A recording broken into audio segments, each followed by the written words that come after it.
Bene data, shengero ry'Imana, Yesu ashimwe cyane. Nagira ngo muri kano kanya dufata umwanya wo kwiga amajambo atubwira iby'ibihe tugezemwo, atwereka ingene ibihe vya nyuma twamaze kubishikamwo.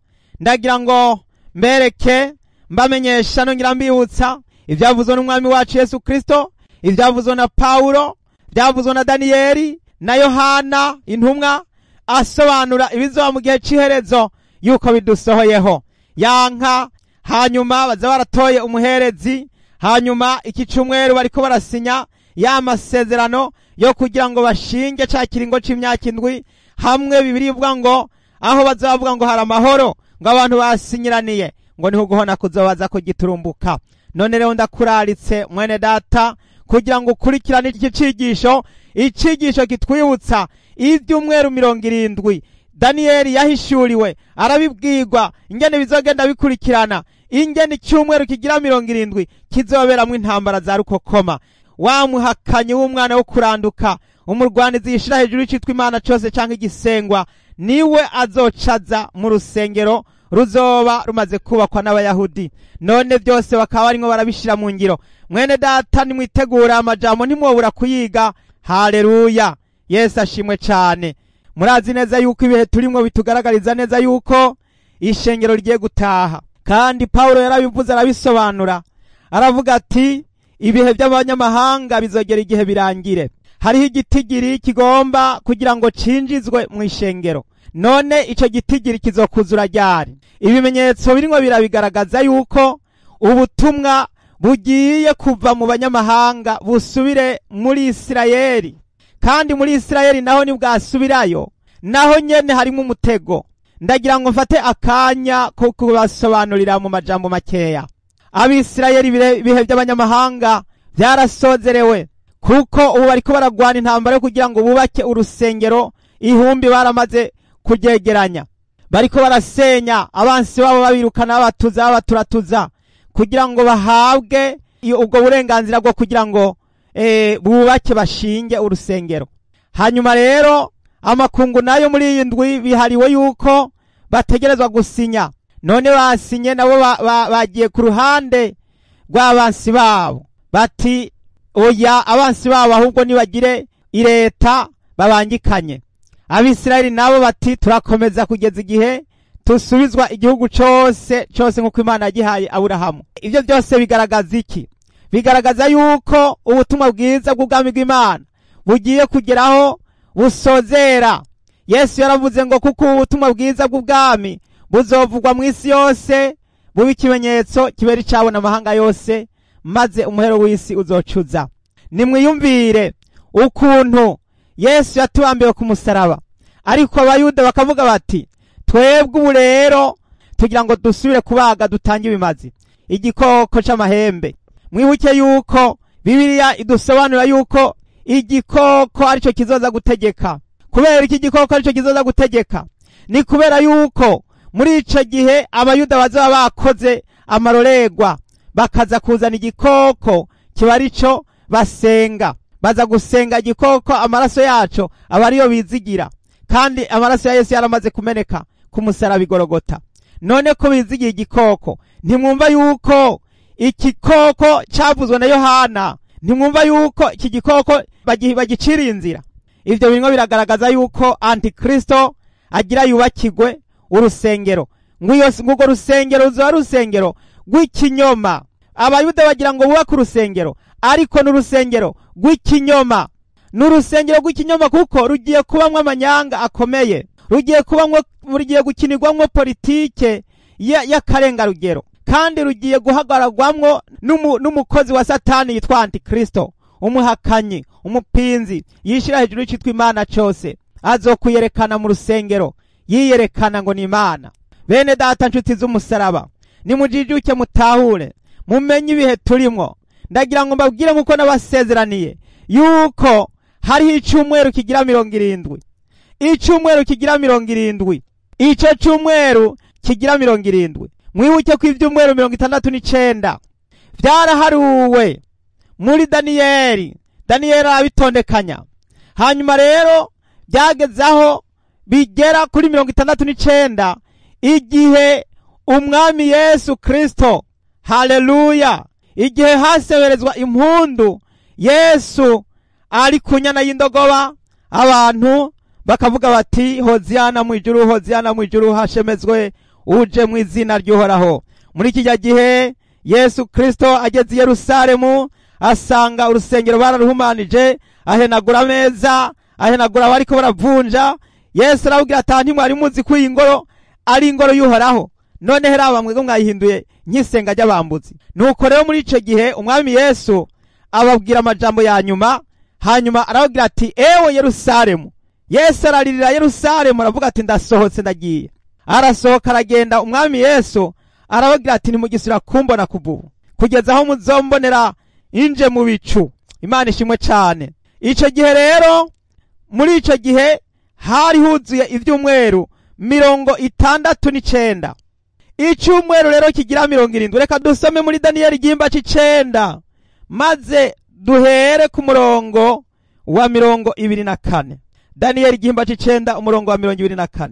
Amayinga 70 agerewe ubwoko bwanyu n'igisagara canyu cera, kugira ngo ibicumuro bishire n'ivyaha birangizwe, n'ibigabitanyo bitangirwe impongano, hazanwe ukugororoka kutazoshira. Ivyo weretswe n'ivyavugishijwe n'Imana ngo bimatanishwe ishashara idomwe nk'ikimenyetso ahera cane, harobanuzwa amavuta.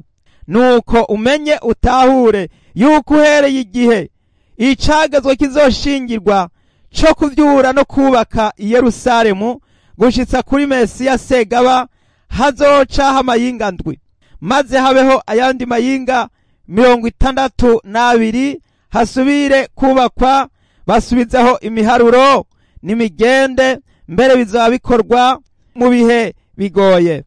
Maze ayo mayinga uko ari 62 niyashira, Mesiya azokurwaho, kandi nta uzomusubirira mu gishingo.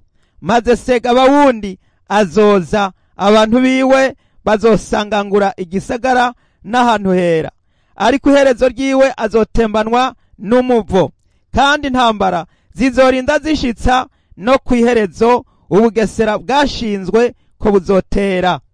Kandi azosezerana na benshi isezerano rikomeye kumara iyinga rimwe.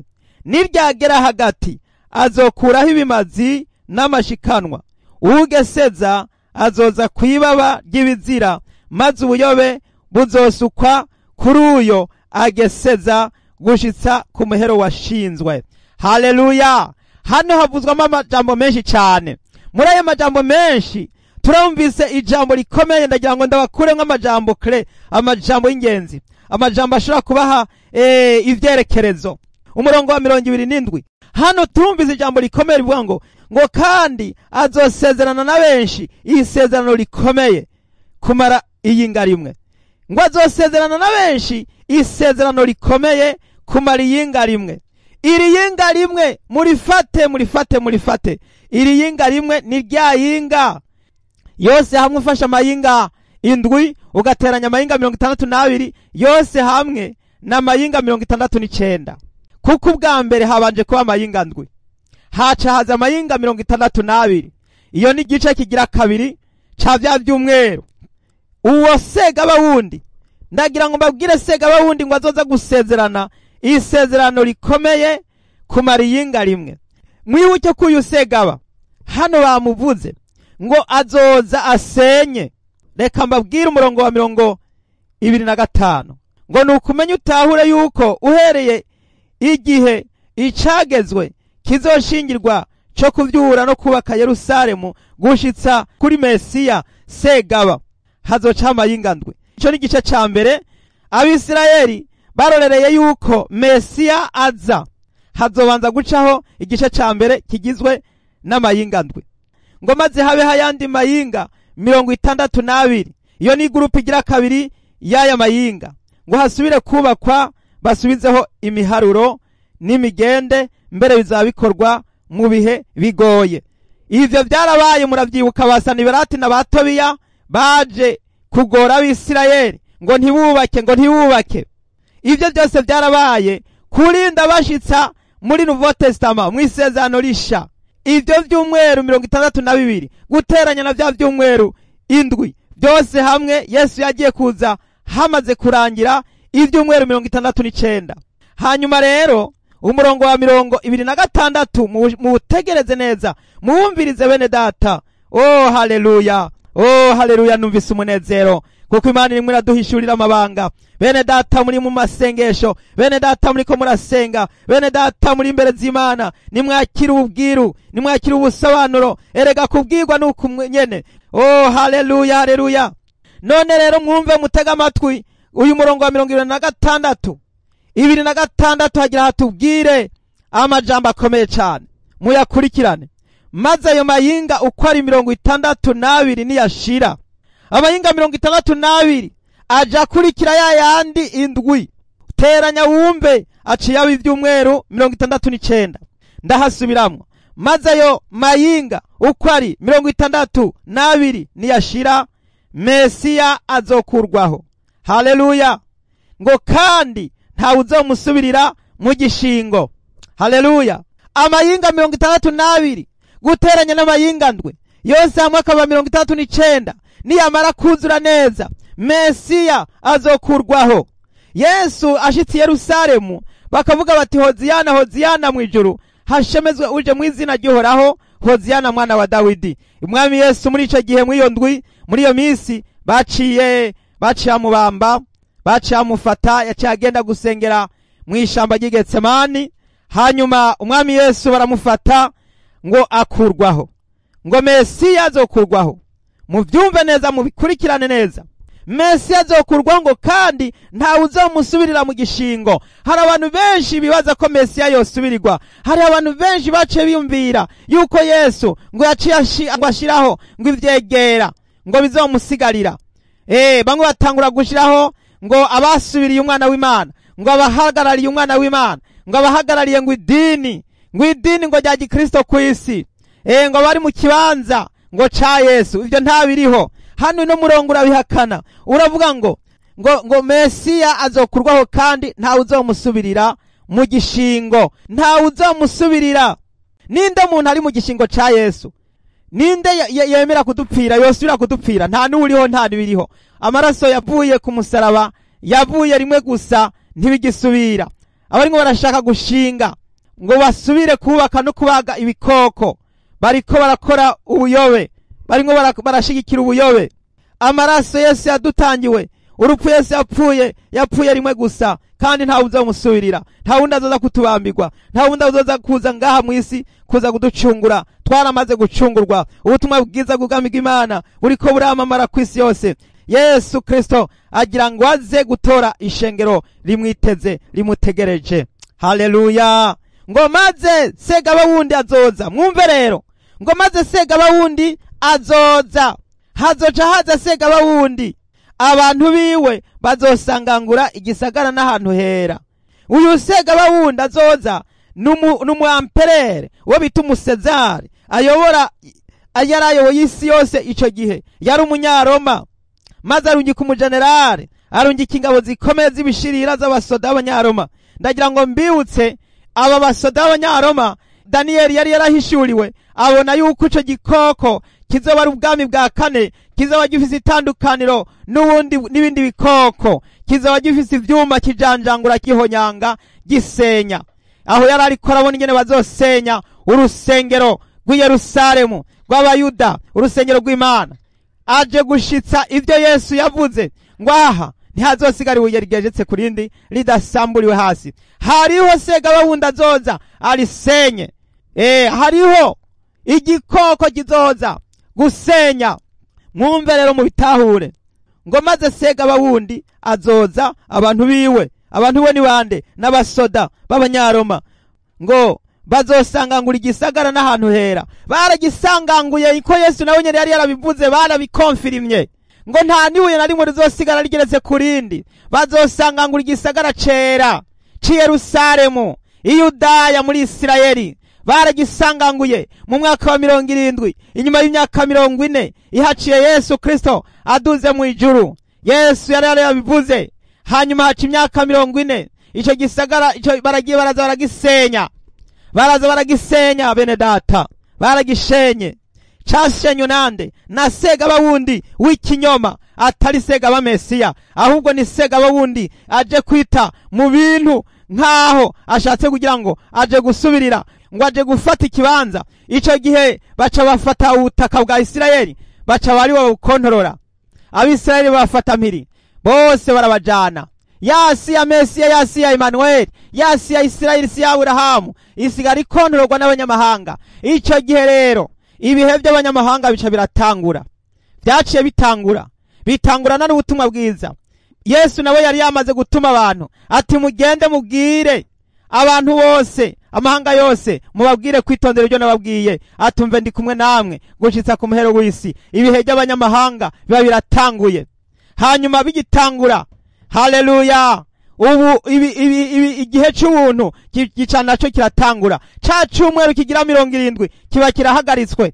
Imana ibirahagaritse gushoka ishiraho icyo cyumweru kugira ngo abanyamahanga nabo bakire ubutumwa bwiza.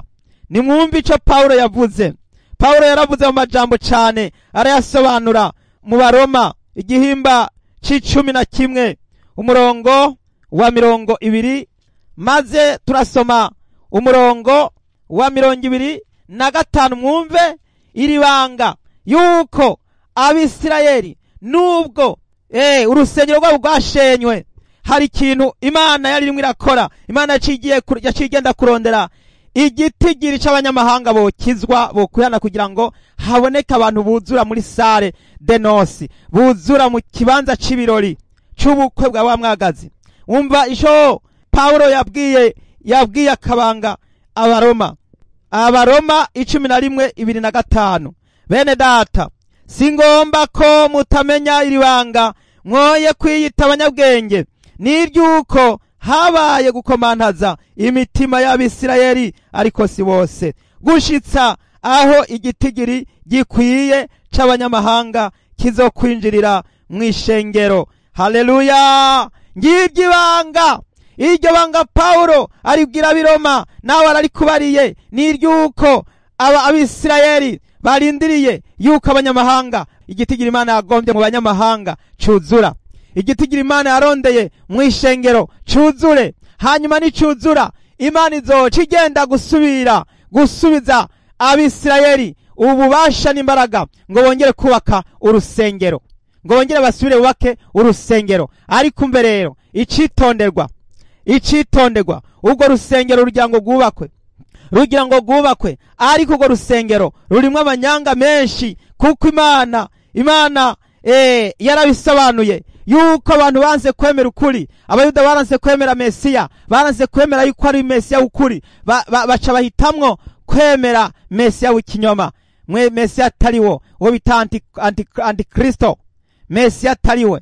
None rero nico catumye Imana ibarungikira antikristo, Imana ibarekuriramwo ubuzimire bubakoreramwo. Ndagira ngo tubanze dutahure aya majambo muri Daniyeli, tubanze tuyasubiremo gatoya, tusome aho twari tugejeje. Ngo kandi intambara, ngo abantu ba Mesiya wa wundi Segaba w'ikinyoma, Segaba wundi, mwumve ico bita Segaba wundi, biba bivuze Segaba atariwe, n'uwundi, n'umupirate, n'umufabrikano, ni ibintu by'ugutekenika, nk'uko bariko barakora ama artificielle intelligence, mugabo bagashaka gukora ubwenge bw'ubukorano, ubwenge bw'ubucurano. Rero n'uyu Mesiya, uyu Segaba wundi ntabwo ari uwa vrai, n'uwundi, ni Segaba wundi, ico bita Yesu wundi canke Segaba wundi. Baba bashatse kuvuga antikristo, baba bashatse kuvuga umugwanyi agwanya Imana. Niho twari tugeze, ngo maze Segaba wundi azoza, abantu biwe bazosangangura igisagara n'ahantu hera, ariko iherezo ryiwe azotembanwa n'umuvo, kandi intambara zizorinda zishitsa no kwiherezo ubugesera bwashinzwe ko buzotera. Ngo intambara zizorinda zishitsa no kwiherezo hazoza ubugesera buzoza n'ubuhe? Nuko hazogera igihe Yerusalemu muzi wari umurwa w'Imana, Abayuda muzi wari umuryango w'Imana, Abisirayeli muzi mwabariwe mubona muri Bibiliya, hazogera igihe ico gihugu cose gisigare kiriko kiri mu buzimire, kugeza aho umurwa mukuru Yerusalemu ngo uzoba usigaye bimeze nka Sodomu na Egiputa, kandi ngo ibyo bikazoba gutyo, kandi ariho umwami wabo yabambwe, umwe Mesiya wa wundi umwe yapfa. Mesiya yari yarahanuwe na Daniyeli azokwicwa, azokurwaho. None rero iki gisagara ca Yerusalemu ngo hazogera igihe gihinduke kimere nka Sodomu na Egiputa. Sodomu n'ahantu abantu bose babashikiye n'amareta bose baba bari mu rutonde rwo gushikira babandi barongorana bahuje ibitsina. Egiputa n'ahantu habari igitugu n'ubutegetsi bwa Satani bwa bwaje ku mugaragaro. Rero ico gihe bazaba bari mu bukoloni, mu kinyage, bazaba bari mu bucakara burengeye, kuko bazaba ngo barakoreshwa iby'ubuhemu. Ni ukuvuga ngo hano baravuze ngo hazoba ari mu gihe c'ubuyobe bw'ubugesera, ngo kandi intambara zizorinda zishitsa no kwiherezo. Ubugesera bwashinzwe ko buzotera. Ubugesera murabona n'ubugesera, murabona n'ubu intambara, amakungu arateranye, arimwe araterana, barimwo baratera ngo barabe ingene bokemura ibibazo, ariko barushizeho gukwatsa umuriro. Umurongore wa 27 rero mwumve muri iki gihe bariko barasezerana nivyo tugezeko. Rero umurongo wa 27 haravuze ngo kandi azosezerana na benshi isezerano rikomeye. Uyu ninde? Ni wa wundi Segaba wundi, uwo bita Segaba wundi. Bene data, Segaba wundi aracabandanya, aracakongeza akariro, aracabandanya. Uyu mwuka w'uyu Segaba umwe yaja gusenya Yerusalemu, uyu mwuka aracabandanya akorera no muri Oni, kuko warari ico gihe yari umusezari w'i Roma, niwe yategeka isi yose. None ubu umwuka utegeka isi yose uri muri les Nations Unies, uri muri Oni. Barimwo barakora inama, barimwo baricara kugira ngo basinye ngo igihugu ca Isirayeli ngo cigenge. Abandi bati Palestine nayo nironka ubwigenge. Ibyo bihugu bibiri vyompi rero none amakungu yahagaze ku ruhande rwa Palestine, bashinze yuko ari Palestina igomba guhabwa ubwigenge, Isirayeli nayo igakombogwa. None biragenda gute? Abisirayeli nabo baramaze kwiyemeza gusenya no gusangangura no gutongora, baramaze gukora ibikomeye, barakomeje. Nimwumve rero, baranse kwakira Mesiya w'ukuri, bariko baracurishwa bufuni na buhoro, bakoreshwa ivy'uburetwa kugira ngo bateme batongore. Bizobasaba inguvu nyinshi. Baranse gucungurwa n'amaraso ya Yesu, none bariko barashaka kwicungura. Umurongo wa 27 ngo kandi azosezerana na benshi isezerano rikomeye kumara iyinga rimwe. Kumara iyinga rimwe, iri yinga rimwe ni rya yinga rizoba rije gukwiza ivy'umweru 70 Daniyeli yavugishijwe. Iri yinga rimwe rizokontororwa nande? Hazoza umutegetsi umwe rukumbi ngaha kw'isi, niwe azoza gukoresha iyo nama, niwe azoza gusinyisha abantu. Hanyuma rero batore bashinge bati ubu turemeje yuko uyu Segaba wa wundi Segaba wita Antikristo, umwe w'ikinyoma, Antikristo umwe wita Segaba w'ikinyoma, Segaba wundi, uwo Bibiliya yita Segaba wundi. Daniyeli yamwise Segaba wundi, niwe bita Antikristo mwisezerano risha. Ngo kandi azosezerana na benshi isezerano rikomeye kumara iyinga rimwe. Iri yinga rimwe ni rya yinga ry'imyaka 7, ngo maze niryagera hagati, nukuvuga mu myaka 3 n'igice ya mbere, azokuraho ibimazi n'amashikanwa. Ibimazi n'amashikanwa azokuraho ni ibihe? Ni yanka bariko barabaga ni muri rwa rusengero barimwo barubaka, azobiraba ati muriko murashikana, azobikuraho kuko batariko baravyosereza mu izina bazoba bariko barabitanga mu izina ry'Uhoraho, azobikuraho. Ababwira ati nimuvyosereze mu izina ryiwe uwo Segaba wundi. Ngo niryagera hagati azokuraho ibimazi n'amashikanwa, ugeseza azoza kwibaba ry'ibizira. Ninde azoza ageseza? Hazoza ubugesera noneho bwiyongera. Azoza kwibaba ry'ibizira. ibizira by'iki, bya bizira by'ubutinganyi, bya bizira by'ubuyobe, bya bizira by'ubugesera. Ubu buyobe muriko muramwumva n'ubuhe? Hazoza igihe aho abantu bazoba basigaye bakontorwa n'umwuka w'amadini y'ikinyoma. Abantu bose bazokwizera ibinyoma. Nimwumve ahantu isi izobiyobowe n'igikoko. Igikoko munaco cahawe uburenganzira n'amaraso y'igikoko. Abayuda bagiye gukwegera isi yose kuko bagiye kubaga igikoko kiba arico bimika. Bimitsa amaraso y'igikoko, kandi Imana yaramaze kurungika umucunguzi, ariko baranse umuntu w'Imana, umwana w'Imana. Barasa amaraso y'umuntu y'umwana w'umuntu, bashigikiye amaraso y'igikoko. None igikoko kiraje gikontorole isi, ngo hazoza ubugesera, ngo hazoza ubugesera, habeho n'ubuyobe. Ubuyobe bakubwira n'ubuyobe bwo kuyoba abantu bibagira Imana, ntibakiyumvira, ntibakisenga, basigara basenga igikoko c'inyamaswa. Nuko rero ngo azokuraho ibimazi n'amashikanwa, ugeseza azoza kwibabaga ibizira, maze ubuyobe buzosukwa kuri uyo ageseza gushitsa ku muhero washinzwe. Haleluya! Imana nayo yaramaze kubitegura. Imana irabona nyirabayazana ninde? Nuwo bita Segaba wundi. Uwo bita Segaba wundi ninde? Niwe nyirabayazana. Imana iramubona. Nico gituma igihe Yesu azoza, niwe azobanza guherako. Azobanza guhera kuri iki gikoko, agifate agiterere mu muriro waka. Rero mwibuke aya majambo yuko Paulo yayasobanuriye abitesalonike. Abibwira abitesalonike, arabubwira amajambo akomeye cyane. Arabubwira yuko ubwo abantu banze kwizera ukuri, Imana igira ngo ibarungikire ubuzimire buba ari bwo bubakoreramwo. Imana igira ngo ibarungikire ubuzimire, ngo nico gituma Imana ibarungikira ubuzimire bukaba ari bwo bubakoreramwo. Abitesalonike ba kabiri igihimba ca kabiri umurongo n'uwa 11. Nico gituma Imana ibarungikira ubuzimire bubakoreramwo ngo bizere ibinyoma. Imana ibarungikiye ubuzimire. Abisirayeli Imana izobarungikira ubuzimire bubakoreramwo. Uru rusengero uyu Antikristo azoza guicaremwo, hanyuma niyamara kugwicaramwo bace bavuga bati turaronse Mesiya, turaronse umutegetsi, turaronse umutabazi, baca bamwizera, ariko buzoba ari ubuzimire bubakoreramwo. Kuko Paulo yari yabisobanuye ku murongo wa 3 ahanyene muri kino gihimba, ngo ntihakagira umuntu abahenda mu buryo na bumwe, kuko utazoza kwakureka Imana kutabanje kuboneka, kandi wa muntu w'umugarariji atarahishurwa niwe mwana wo kuranduka. Umurwanizi yishira hejuru y'icitwa Imana cose canke igisengwa, nuko azokwicara mu rusengero rw'Imana yiyerekana ngo ni Imana. Imana idutabara.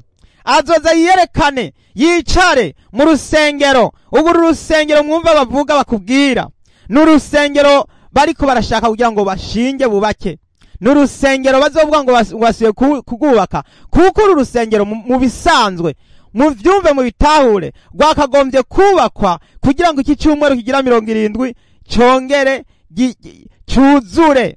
Imana iragomba ko iki cyumweru 70 kiza, kuko ibi byumweru 70 nibihe bigomba kubaho mu gihe Abisirayeli baba ariko batanga ibimazi, baba ariko barasenga nkuko byari bisanzwe na mbere hose.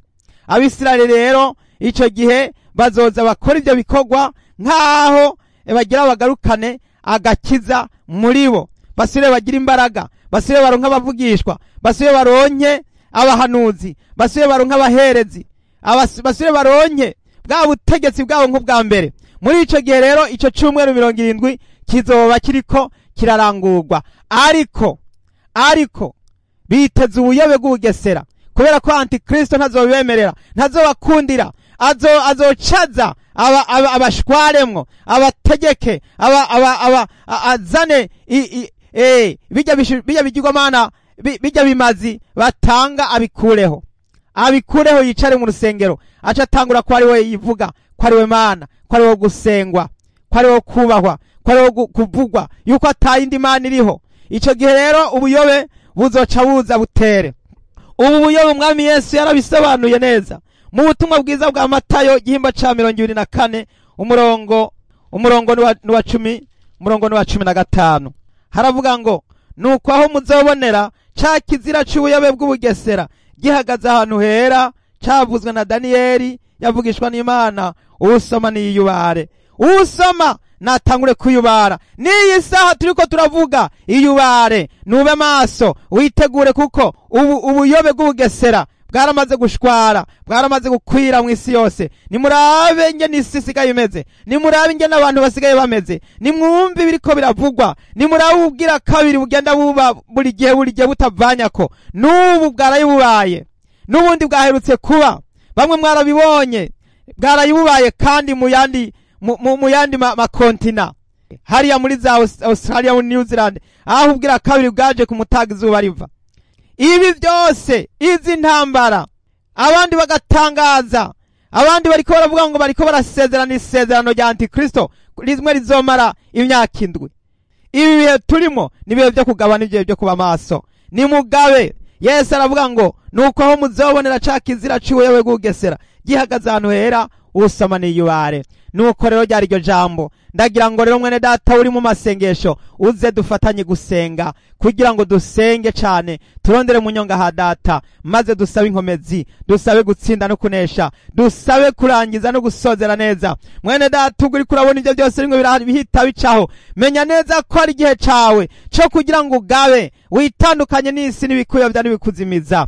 Tugiye gusenga Imana. Data wo mwijuru, mu izina rya Yesu, muri kano kanya ndagushimiye cyane, ndagukengurukiye mwami w'abami. Urakoze mwami kuri murakangura umugeni, urakoze kuri murabwira bera bose ngo bitegure bagabe, bitegure babe maso, bame bamaso, bamesura imbone zabo, bitegure mwami kuko igihe cyo kuza kwawe kirasohoye. Uraje udatevye mwami, mwami w'icubahiro ugororoka wera. Turasavye mwami ngo abantu bajijuke, bakanguke, bongere kumenya ibihe turimo, bamenye ko atari ibihe bisanzwe, nibihe byo kugaba, nibihe byo kuba maso. Mwami ubahe kugura ubujya bugwiza ko imisari mibi. Mwami turasabye ngo habe hikanguro mu bana b'Imana, abandi bahishurirwe, abandi bahabwe kwerekwa, abandi bahabwe gusobanurirwa, bongere kubwirwa amabanga, basobanurirwe mwami amajambo meza. Mwami bahore bagavye biteguye mu izina rya Yesu. Data tabara ishengero ryawe, tabara ubwoko bwawe. Ndongeye gusengera abera bose, ndongeye gusengera abana bawe, ndongeye gusengera abera aho bari hose munsi y'izuba. Mwami umugeni yitegure, umugeni yikangure,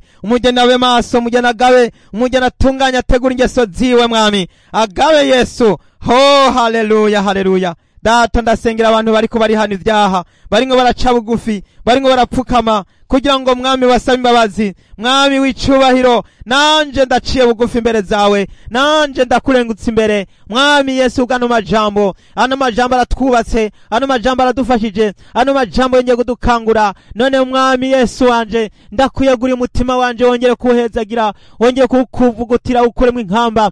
Mwami wongere kunkura mu ivyaha byose, wongere kunkura mu imyanda n'ubuhumane, maze mbu wawe niteguye, ndi maso, niteguye ngavye.